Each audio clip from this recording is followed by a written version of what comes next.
নমস্কার বন্ধুরা, আপনারা দেখছেন রিসার্চ বাংলা নিউজ। আমি বিশ্বজিৎ রয়েছি আপনাদের সঙ্গে। আজ আমি আপনাদের সামনে এমন এক ঘটনাকে তুলে ধরতে চাই, যেটা শুধু একটি সাংসদীয় বিতর্ক নয়, শুধুমাত্র বিজেপি বনাম কংগ্রেসের রাজনৈতিক লড়াইও নয়, বরং ভারতীয় রাজনীতিতে মিথ্যা কিভাবে প্রাতিষ্ঠানিক রূপ পায়, ক্ষমতার ছত্রছায়ায় কিভাবে সেটাকে সত্য হিসেবে বিক্রি করার চেষ্টা হয়, আর শেষে কিভাবে সেই মিথ্যেই নিজের ওজন সহ্য করতে না পেরে ভেঙে পড়ে, তার একেবারে জীবন্ত উদাহরণ। আমরা সবাই জানি সত্যের থেকে শক্তিশালী কিছু নেই, কিন্তু এটাও সমান সত্য যে মিথ্যার একটা আলাদা শক্তি আছে। কারণ যতক্ষণে সত্য মানুষের কাছে পৌঁছায়, ততক্ষণে মিথ্যা গোটা দেশ ঘুরে ফেলে, প্রাইম টাইম দখল করে, হেডলাইন হয়, সোশ্যাল মিডিয়ায় ট্রেন্ড করে এবং মানুষের মনে সন্দেহ ঢুকিয়ে দেয়। গত ১১ বছরে ভারতীয় রাজনীতিতে আমরা ঠিক এই ছবিটাই বারবার দেখেছি।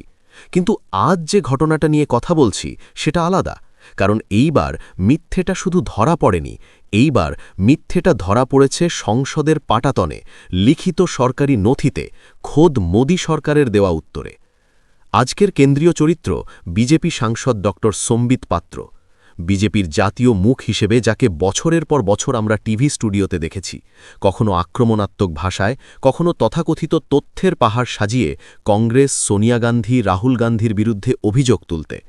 সংসদের ভেতরে হোক বা বাইরে, প্রেস কনফারেন্স হোক বা প্রাইম টাইম ডিবেট, ড সম্বিত পাত্র মানেই বিজেপির আক্রমণের ধারালো মুখ।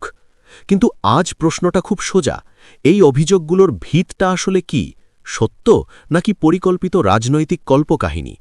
২০২৪ সালে ড সম্বিত পাত্র এক বিস্ফোরক অভিযোগ সামনে আনেন।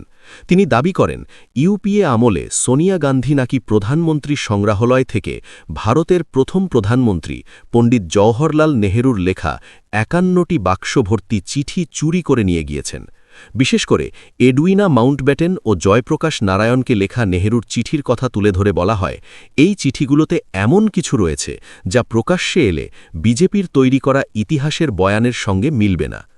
অভিযোগটা এতটাই গুরুতর ছিল যে দেশের বড় বড় নিউজ চ্যানেলে রাতের পর রাত ডিবেট চলল, সোশ্যাল মিডিয়ায় ঝড় উঠল, আর রাহুল গান্ধীকে কার্যত কাঠগড়ায় দাঁড় করিয়ে প্রশ্ন ছোড়া হল, কি লুকোতে চায় গান্ধী পরিবার? কিন্তু এখানেই গল্পটা এক গুরুত্বপূর্ণ মোড় নেয়, কারণ ড সম্বিত পাত্র শুধু টিভিতে এই অভিযোগ করেই থেমে থাকেননি, তিনি নিজেই এই অভিযোগের ভিত্তিতে সংসদে লিখিত প্রশ্ন জমা দেন। তিনি সংসদে জানতে চান, প্রধানমন্ত্রী সংগ্রহালয় ও গ্রন্থাগারে কি নিয়মিত বার্ষিক নথি পরীক্ষা বা পরিদর্শন হয়? ২০২৫ সালের পরিদর্শনে কি পণ্ডিত জওহরলাল নেহরু সম্পর্কিত কোনো নথি নিখোঁজ পাওয়া গেছে? যদি পাওয়া যায়, তবে তা কি অবৈধভাবে সরানো হয়েছে?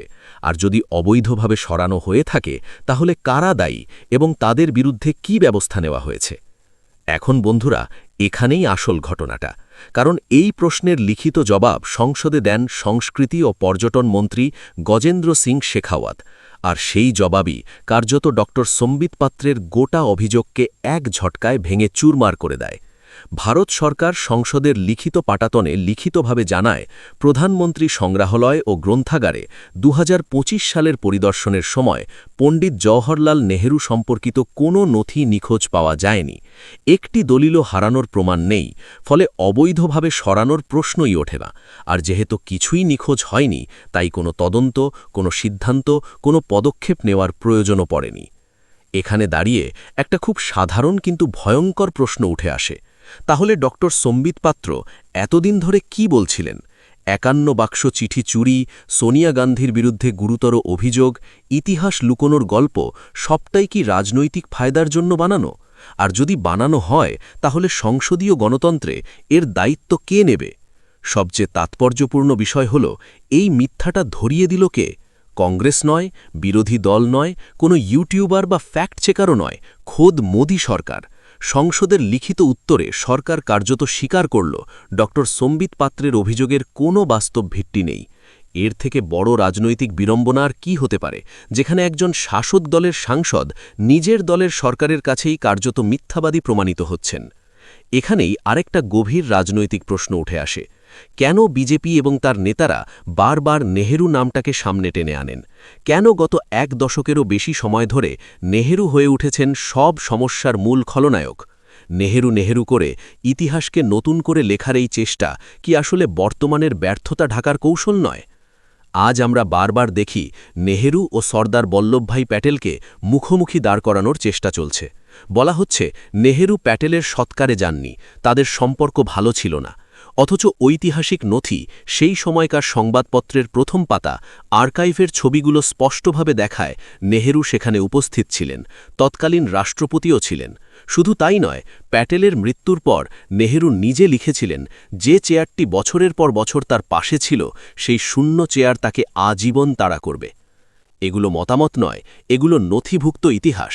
কিন্তু এই ইতিহাসের অংশগুলো আড়াল করে অর্ধসত্য আর মিথ্যা দিয়ে জনমত গঠনের চেষ্টা চলছে। আর ড. সম্বিত পাত্রের ঘটনাটা তার সাম্প্রতিক এবং সবচেয়ে নগ্ন উদাহরণ। এখানে আর একটা মৌলিক প্রশ্ন উঠে আসে, একজন সাংসদের দায়িত্ব কি? নিজের লোকসভা কেন্দ্রের মানুষের সমস্যা নিয়ে সংসদে প্রশ্ন তোলা, নাকি রাজনৈতিক গল্প আর অভিযোগকে সংসদের রেকর্ডে ঢুকিয়ে দেওয়া? যখন দেশের যুবক চাকরির অভাবে রাস্তায়, কৃষক ঋণের বোঝায় নুয়ে পড়ছে, তখন সংসদে ৫১ বাক্স চিঠির গল্প তোলা কি সত্যিই জনস্বার্থের প্রশ্ন? আজকের সংসদের নথিতে স্পষ্ট লেখা আছে, কোনো নথি নিখোঁজ হয়নি, কোনো চুরি হয়নি, কোনো তদন্তের প্রয়োজন পড়েনি। তাহলে ড. সম্বিত পাত্র কি প্রকাশ্যে ক্ষমা চাইবেন, নাকি এই ঘটনাটাও আগের বহু মিথ্যার মতো সময়ের সঙ্গে সঙ্গে চাপা পড়ে যাবে? বন্ধুরা, আজকের বিষয়টা শুধুমাত্র একজন বিজেপি সাংসদের মিথ্যা ধরা পড়ার গল্প নয়, এটা আমাদের গণতন্ত্রের জন্য এক বড় সতর্ক বার্তা, যেখানে প্রশ্ন না করলে, নথি না দেখলে, ফ্যাক্ট চেক না করলে মিথ্যা খুব সহজেই সত্যের জায়গা দখল করে নেয়। আজ সংসদের নথি সত্য বলছে, কিন্তু সেই সত্য কতটা মানুষের কাছে পৌঁছাবে, সেটাই এখন সবচেয়ে বড় প্রশ্ন। বন্ধুরা, আপনাদের কি মনে হয়, এই ধরনের মিথ্যা প্রচারের রাজনীতি কি চলতেই থাকবে, নাকি মানুষ প্রশ্ন তুলতে শিখছে? জবাব দেবেন আপনারা কমেন্ট বক্সে। এবং আমাদের বিশ্লেষণ ভালো লাগলে রিসার্চ বাংলা নিউজ ইউটিউব চ্যানেলটিকে সাবস্ক্রাইব করে আমাদের পাশে থাকুন। ধন্যবাদ।